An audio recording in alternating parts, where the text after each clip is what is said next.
ছাব্বিশের লড়াইয়ের আগে মমতা অভিষেকের গোপন বৈঠক, কি আলোচনা হলো বৈঠকে? ছাব্বিশের মহারণের আগে তৃণমূলের অন্দরের চরম প্রস্তুতি। আগামী 27 তারিখ দলের মেগা বৈঠকের আগে দলের শীর্ষ নেতৃত্বের গোপন আলোচনা। কালীঘাটে একান্তে বৈঠক সারলেন তৃণমূল সুপ্রিমো মমতা বন্দ্যোপাধ্যায় এবং দলের সর্বভারতীয় সাধারণ সম্পাদক অভিষেক বন্দ্যোপাধ্যায়। কি নিয়ে আলোচনা, কোন স্ট্র্যাটেজি চূড়ান্ত হলো, বিশ্লেষণে আমাদের বিশেষ প্রতিবেদন। পাখির চোখ 26-এর নির্বাচন, চতুর্থবারের জন্য বাংলা দখলে মরিয়া তৃণমূল, লক্ষ্য অন্তত 250 আসন। কিন্তু তার আগে সংগঠনকে আরও শক্তিশালী করাই দলের প্রধান চ্যালেঞ্জ। রবিবার বিকেলে কালীঘাটে দিদির বাড়িতে বৈঠক সারলেন অভিষেক। এই বৈঠকে দলের রণনীতি, বিরোধীদের মোকাবিলা এবং বিজেপির প্রচার কৌশলের বিরুদ্ধে পাল্টা স্ট্র্যাটেজি কি হবে তা নিয়ে আলোচনা হয়েছে বলেই মনে করা হচ্ছে।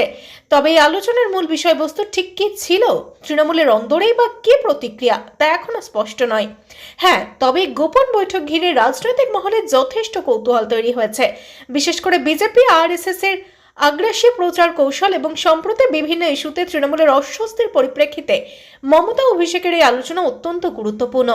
দলের অন্দরের একাংশের মতে সংগঠন মজবুত করার জন্য এবার তৃণমূল আরও আগ্রাসী হবে।